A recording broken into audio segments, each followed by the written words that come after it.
In this CER, we're going to look at acid rain, acid deposition. Acid rain has to do with acid deposition, obviously coming from the clouds and everything. Acid deposition can take lots of different forms, but in this case, we're talking about acid rain. So on this CER, you've got two different graphics to take a look at. This is obviously the United States, and the one you're going to see is black and white. But I'm going to go ahead and show you this one in color and explain. Now, what you've got here is pH. So that has to do with how acidic the deposition is.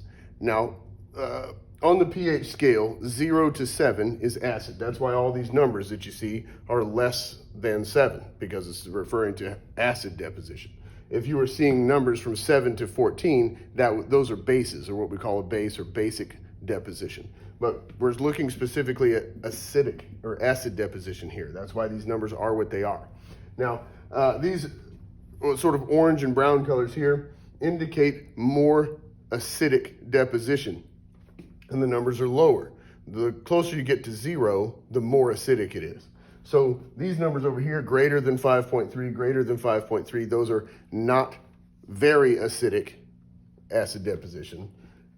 4.3 and so on, these would be much more acidic deposition here. The second map that we're looking at is the distribution of coal power plants in the United States.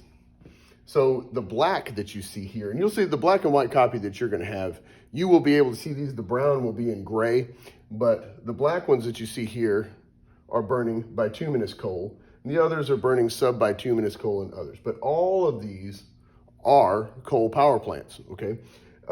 So this is the location of all the power plants. This is the location of acid deposition and how acidic that deposition is. So here's your claim. The claim you're going to make is define the correlation between these two maps. Explain how these two things are related. How does this lead to that, and so on. What do these two things have to do with one another? That's your claim. Your evidence is going to be things that are specifically on these diagrams. Talk about where it is. Talk about how acidic it is, and so on. But it has to be information specifically from this graphic. And likewise, when you talk about this graphic, it has to be information from this graphic, where all the coal power plants are, how many are in particular states, and so on. Those are the things you talk about. Reasoning is where you're going to start talking about the chemical reactions that lead to acid rain, and what it has to do with coal in the first place.